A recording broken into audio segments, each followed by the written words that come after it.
Welcome to the People and Performance Podcast, featuring guest experts from such global brands as NASA, Salesforce, the Milwaukee Bucks, Staples Professional, IBM, Mutual of America, Xero, and Simon Sinek Inc. The show offers expert insights into the strategic capabilities and behaviors needed to grow and sustain employee performance. Hey listeners, this is Chris Bjorling, podcast co-host and president at Fidello Inc. Following a short break, Bill and I are back from the People and Performance podcast. Thanks, Chris, and hi listeners, this is Bill Banham, co-host of the People and Performance pod along with Chris. I'm also the editor over at the HR Gazette. I'm excited to be back with Chris, and we're lucky to have some pretty awesome new guests joining us on the show. In episode 1, we're sharing exclusive snippets from some of those upcoming episodes as we play answers to one of the 2 questions that we ask of all of our guests. And that question is, from a culture and people processes perspective, what does a high-performing company mean to you? We hope you enjoyed this special episode, and if you do, please support the pod by liking, commenting, and hitting subscribe. The first season 10 guest that you're going to hear from is none other than Jacob Morgan, Keynote and TED speaker, futurist, and host of the Great Leadership podcast. Jacob is a multi-best-selling author, and his latest book is called Leading with Vulnerability, Unlock Your Greatest Superpower to Transform Yourself, Your Team, and your organization. And we're going to delve into that in the next episode. In fact, here's a snippet from Jacob. High performing means that obviously there's kind of the results angle. Obviously there's, performing, making sure that you're closing deals, the company's growing, things of that nature. But it's also an environment where employees feel like they want to show up to work each day. It's an environment where leaders have the backs of their employees. It's an environment where you have a corporate culture where employees feel like they're valued. It's an environment where the employee experience is prioritized. So I think it's both. You're putting people first, but you're also making sure that you're not sacrificing the numbers or the growth as well. You need both of those elements, right? I mean, let's be real. It is a business, but I don't think you need to sacrifice one for the other. I think you can do both at the same time, and focusing on your people helps you get to those numbers.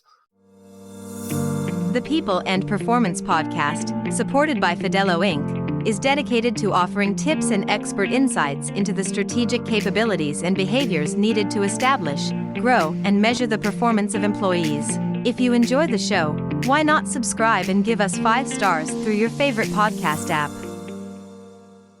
Next up is Dr. Sue Haywood, President and owner at Human Resources Blueprints Limited and Associate Professor, Organizational Behaviour at Queen's University.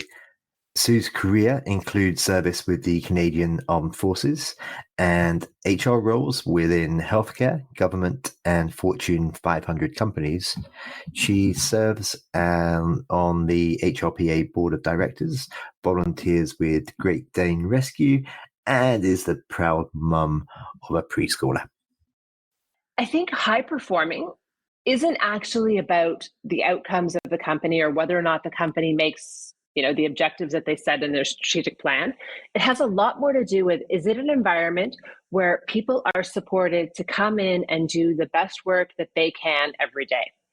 And obviously in good times, that means that they are, exceeding objectives. They are, performing at an unbelievable level. They are doing above and beyond what everyone expects of them. But it also means when things aren't going well, be it something in their personal life or a medical issue or who knows what's going on, that they're still driven to come in and do the best work that they can with whatever capacity they have at that moment. It's not an environment that encourages people to quit or encourages social loafing. It's really an environment that inspires people to come in and do the best work that they can every day, regardless of what level that work is. So again, it's not about measuring it in terms of, did you perform at 110%, 365 days in a row? It's not possible. It's really about, are you driven to come in and do the best work, whether you are having the best day of your life or whether you are going through, an emotional upheaval in your personal life, a medical issue, family issue, anything like that? Are you still driven to do the best that you can for the company? And the more a company can have an environment where, I don't think you'll ever have 100%, but the majority of people are feeling supported to do that, that's an organization that is going to be able to achieve more than any competitor that's resourced at the same level because of that environment. Next up is Craig Forman. Over his career, Craig has supported some of the most notable and highly successful organizations to build human-focused, high-performing workplace cultures. Craig recently founded CultureC Consulting, following 6 years as lead people scientist over at CultureAmp. CultureC is focused on helping organizations implement a data-informed approach to their people and culture, resulting in actions that have an impact. Craig holds a master's degree in industrial organizational psychology and is a proud veteran of the US Air Force. Here's a soundbite with Craig. What does a high-performing culture mean to me? I think it's a balance of output and input. What I mean by that is I think a high-performing culture is a company where they are doing a great job of valuing their people, and they're seeing that their people are engaged, that their people are feeling a sense of connection, aren't burnt out, while building a sustainable organization, meaning the organization is achieving its goals and sustainable, not short-term, but over time. So when you have highly successful people that feel good about their work and the organization is performing and achieving its goals, that's that sweet spot. You can go high on either side and miss, but to see a company that does this over time is a company that really inspires me. In season 10, you're also going to hear from Brian Hughes, the VP of Human Resources over at First Onsite.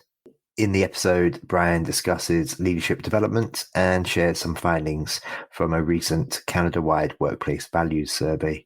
Here's a snippet with Brian. Yeah, and I'm going to zero back in on the psychological safety element of that, because that is really and sincerely a foundation of what high performance looks like. And I've worked in a number of organizations throughout my career, and I reflect back on which ones were the highest performing, and it's the ones where we could get into some healthy, constructive discussion, I'll call it. I wouldn't even say debate, but challenge each other's thinking, don't feel judged about that, and just truly embrace each other's opinions and value people's opinions and give people a bit of grace of who they are and their thinking, because that's where the value comes from. And then we can get to the best possible place that we can make better decisions. And really, it does impact all the things we talked about earlier. We're engaged, we're feeling more purposeful. We're having an impact. Our role is important. We are making a difference. We are contributing.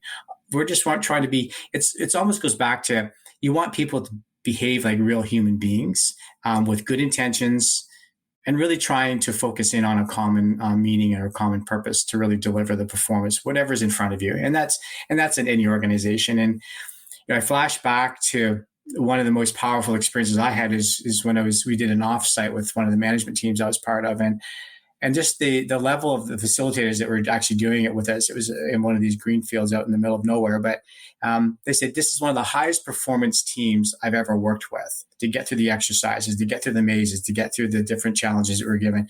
And really, when I reflect back on it, all the stuff I just said earlier was really what made that team the highest performing team that I've ever been on. And that's what I strive for in every place that I hang my hat and hang out with the team to really try to help build that. With the foundation, once again, I can't stress enough, is if psychological safety, you can perform at any level you choose. And just finally, for today's round of soundbites, you're going to hear from Craig Webber. Yes, another Craig, equally awesome. Craig Webber is author of the best-selling book, Conversational Capacity, The Secret to Building Successful Teams That Perform When the Pressure is On. And the sequel, Influence in Action, How to Build Your Conversational Capacity, Do Meaningful Work, and Make a Powerful Difference. Craig says that he's on a mission to help people build more healthy, engaged, and adaptive organizations. And in the episode coming up with Craig Webber, he's going to share practical skills for putting good ideas to work, from running better meetings and making smarter decisions to facilitating more productive change and crafting effective strategies. Here's a soundbite with Craig Webber. So I think what I would think about it, a high-performing team, that's one way to frame it, a team that's really functioning at a high level is able to maintain a really solid fit between what it is they're working together to accomplish and how they're working together to accomplish it. So a low-performing team, you'll often see a big gap. We need to have a really creative brainstorming process, but we're just arguing with each other when something comes up. That's a real disconnect between what we're working together to accomplish and how we're working together to accomplish it. Whereas a team that we would call high performing, or a team that can really work well under pressure, is able to maintain a really good fit between what we're working together to accomplish and how we're working together to accomplish it. And I think one of the big reasons that fit is hard to create is low conversational capacity. We may have really good intentions going into a conversation or meeting, but suddenly the behaviors in the meeting start working against the purpose of the meeting, not because our intentions are bad, but because our emotional defensive reactions begin to throw us off our game. Chris Bjorling and I hope that this has whet your appetite for the upcoming season 10 of the People and Performance podcast. That's the end of this first episode of the new season, and we hope that you'll tune in next time. Thanks for now. Thank you for listening to the People and Performance podcast. If you enjoyed this episode, please remember to like, comment, and subscribe.